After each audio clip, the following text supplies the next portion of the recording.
Hello friends, જય શ્રી કૃષ્ણ. મારા કિચનમાં તમારું સ્વાગત છે. આજે આપણે જે રેમેડી બનાવીશું તે તમને વાળમાં ગજબનું કામ આપશે. ગરમીમાં તડકાથી તમારા વાળ સૂકા થઈ જાય છે. તડકાથી ઘણા પ્રોબ્લેમ આવે છે. દરેક ઋતુમાં આપણે આપણા વાળની કેર કરવી જ જોઈએ. તો આજે હું ઘરેલું નાના એવા નુસ્ખા લઈને આવી છું. તો તેમાં તમારે કોઈ જ પ્રકારના ખર્ચા કરવાના નથી. જનરલી આપણા ઘરમાં દરરોજ ભાત બનતા જ હોય છે.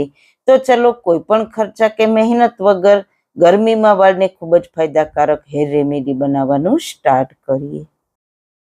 રેસીપી સ્ટાર્ટ કર્યા પહેલા જો તમને મારી રેસીપી ગમતી હોય ને હજુ સુધી ચેનલને સબસ્ક્રાઇબ ના કરી હોય તો પ્લીઝ સબસ્ક્રાઇબ કરજો અને બાજુમાં આપેલ બેલ આઇકન પ્રેસ કરજો એટલે નવી નવી રેસીપીના નોટિફિકેશન મળતા રહે. વાળના તમામ પ્રકારના પ્રશ્નો સોલ્વ કરતું 42 જડીબુટ્ટીઓથી બનાવેલું ઔષધિ તેલ જે અમે લોકો જાતે જ ઘરે તૈયાર કરીએ છીએ. કોઈ પણ કેમિકલ્સના ઉપયોગ વગર બિલકુલ નેચરલ છે. 42 જડીબુટ્ટીઓ ભેગી કરીને લોખંડની કડાઈમાં ઔષધિ તેલ તૈયાર કરવામાં આવે છે. જો તમારે ખરીદવું હોય તો તેના ઓર્ડર અમે લઈએ છીએ. ઓર્ડર કન્ફર્મ કરવા માટે વોટ્સએપ નંબર સ્ક્રીન પર જોઈ શકો છો. જો તમારે આ તેલનો પૂરો વિડીયો જોવો હોય તો તમને આ ચેનલ પર મળી જશે અને ડિસ્ક્રિપ્શન બોક્સમાં લિંક પણ મૂકેલી છે. સૌથી પહેલા આપણે 1 કટોરી ચોખા લઈશું. તમારા ઘરમાં જેટલા ચોખા જોઈએ તે પ્રમાણે લેવાના. ચોખાને 3 થી 4 પાણીથી સારી રીતના ધોઈ લઈશું. કારણ કે ચોખામાં જીવાત ના પડે એટલા માટે આપણે તેમાં ચંદુની ગોળી કે લવિંગ કે કડવા લીમડાના પાન કે ઘણા લોકો બોરિક પાવડર લગાવીને રાખતા હોય છે. તો તે બધી જ વસ્તુ ચોખા માટે તો ફાયદાકારક જ છે કે ચોખામાં જીવાત ના પડે. પણ તે પાવડર તમારા વાળને નુકસાન ના કરે તેના માટે ચોખાને સારી રીતના ધોવા ખૂબ જ જરૂરી છે. ચોખા તમે કોઈ પણ ક્વોલિટીના મળે તે લઈ શકો. પણ તેને ધોઈને પછી જે પાણીથી આપણે રસોઈ બનાવીએ તે પાણીથી આ ચોખાને કમસે કમ 2 કલાક જરૂર પલાળવાના. એટલે તમને આ રેમેડીથી રિઝલ્ટ સારું મળશે. ચોખાને 2 કલાક થઈ ગઈ છે. તો હવે એક વાસણમાં 1 કટોરી આપણે ચોખા લીધા છે તો 3 કટોરી પાણીને ગરમ મૂકીશું. 2 કટોરી જેટલું પાણી ઉમેરીને ચોખાને પલાળ્યા છે.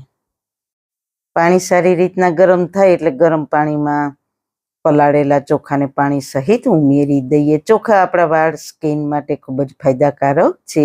સફેદ ચોખામાં પોટેશિયમ, મેગ્નેશિયમ અને ફોલિક એસિડ જેવા પોષક તત્વો હોય છે.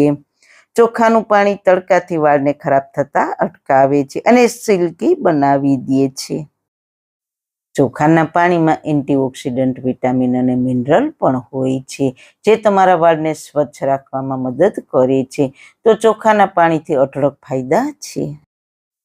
જો તમે કુકરમાં ભાત બનાવો છો તો તે નહીં બનાવવાના, ખુલ્લા વાસણમાં બનાવવાના. અને હા, 2 કલાક પાણીમાં પલાળીને રાખવાના. તે જ પાણી સાથે ચોખાને કૂક કરવાના. મીઠું બિલકુલ નથી નાખવાનું. જો તમારે મીઠાવાળા ભાત ખાવા છે તો અત્યારે મીઠું નહીં નાખવાનું. ક્યારે નાખવાનું તે આગળ બતાવીશ. અને હા, તેને સ્લો ફ્લેમ પર જ પકાવવાના. નોર્મલ આપણે ભાત બનાવીએ તે રીતે નહીં, આને સ્લો ફ્લેમ પર જ પકાવવાના છે. જેટલા ચોખા કૂક થઈને મેશ થશે એટલા તે આપણને બેનિફિટ સારા દેશે. અને આ જ ચોખા તમે પછી ખાવામાં પણ ઉપયોગમાં લઈ શકશો. ચોખા સરસ કૂક થઈ ગયા છે. તમે જોઈ શકો છો આ રીતના મેશ કરીએ તો મેશ થઈ જાય છે. તો હવે તેનું એક્સ્ટ્રા પાણી છે તેને કાઢી લઈશું. 1-2 ચમચી જેટલું પાણી રહેવા દઈશું. હવે ચોખામાં સ્વાદ અનુસાર મીઠું ઉમેરીશું. 1 ચમચી જેટલું ઘી ઉમેરીશું. તમે ઘી નાખતા હોવ તો નાખવાનું, હું તો રોજ નાખું જ છું. હળવે હળવે મિક્સ કરીને ઢાંકીને સ્લો ફ્લેમ પર 2 મિનિટ જેવું થવા દઈને ગેસની ફ્લેમ બંધ કરી દેવાની. પછી તમે તેને ખાવામાં ઉપયોગમાં લઈ શકશો. હવે આ જે ચોખાનું પાણી છે તેનો ઉપયોગ કરવાથી વાળ પર લગાવવાથી વાળની ચમક વધે છે અને સ્કેલ્પને સ્વચ્છ રાખે છે. જો તમારી સ્કેલ્પ સ્વચ્છ હશે ને તો જ તમારા વાળનો રીગ્રોથ પણ વધશે. વાળના બધા જ પ્રશ્નો ખત્મ થઈ જશે. ચોખાના પાણીમાં એન્ટીઓક્સિડન્ટ હોવાથી તમારા વાળ સમય કરતાં વહેલા સફેદ થતા અટકાવે છે. એટલી સારી ચીજ છે. આ પાણી વાળને મજબૂતી આપે છે, લગાતાર ખરતા વાળને અટકાવે છે. એટલા સારા ફાયદા છે. આટલા ચોખાના પાણીમાંથી આપણે એક નાની બોટલ પણ ભરી લઈશું. આને તમે ચોખાનું સિરપ પણ કહી શકો, ચોખાનું અમૃત પણ કહી શકો. તેટલું આ પાણી વાળ માટે ખૂબ જ ફાયદાકારક છે. બાકીનું આપણે બાઉલમાં રાખીશું. આનો તમે સ્પ્રે કરીને પણ યુઝ કરી શકો છો. હવે આમાં ગરમીના હિસાબે 2 ટેબલસ્પૂન દહીં ઉમેરીશું.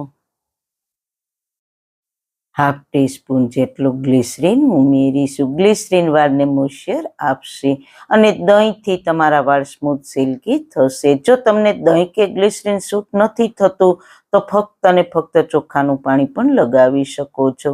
ગ્લિસરીન આપણે એટલા માટે ઉપયોગમાં લેવાનું છે કે જો તમારા વાળ રફ છે તો ગ્લિસરીન જરૂર યુઝ કરજો.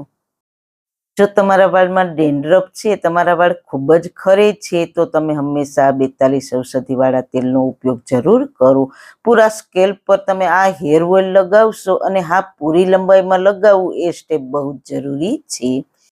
જો તમારા રફ વાળમાં શેમ્પૂનો ઉપયોગ અઠવાડિયામાં 2-3 વાર કરશો તો તમારા વાળની કન્ડિશન બહુ જ ખરાબ થઈ જશે.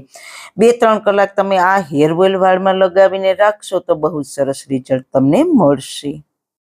અને જો કાયમી આ તેલ વાળમાં રાખો તો સૌથી વધારે બેસ્ટ.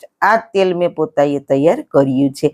આમાં 42 ઔષધિઓ ઉમેરેલી છે. આ પ્યોર છે, તેનાથી ફાયદા તો ખૂબ જ સરસ મળશે. તો જરૂર આનો ઉપયોગ કરો એટલે અઢળક ફાયદા થશે. આ તેલનો ઉપયોગ કરો, સાથે આવી હોમમેડ બનાવેલી રેમેડીનો પણ ઉપયોગ કરો. આને તમે વાળમાં લગાવીને 1 કલાક બાદ હેર વોશ કરી લેવાના. નોર્મલ શેમ્પૂથી વોશ કરવાના. જો તમે દહીં અને ગ્લિસરીન નથી ઉમેર્યા તો બસ સાદા પાણીથી પણ વોશ કરી શકો છો.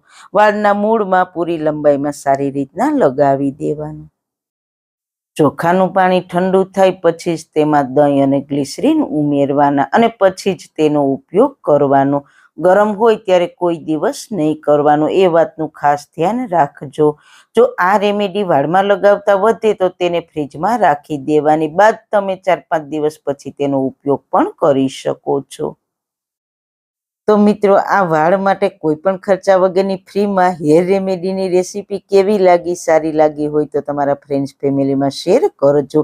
અને હા મિત્રો, તમે મારો વિડીયો ક્યાંથી જોવો છો તે મને જરૂર કહેજો, એટલે મને પણ ખ્યાલ આવે કે મારો પરિવાર ક્યાં ક્યાં સુધી ફેલાયેલો છે. ફરી મળીશું એક નવી જ રેસીપી સાથે. ત્યાં સુધી બધાને મારા જય શ્રી કૃષ્ણ.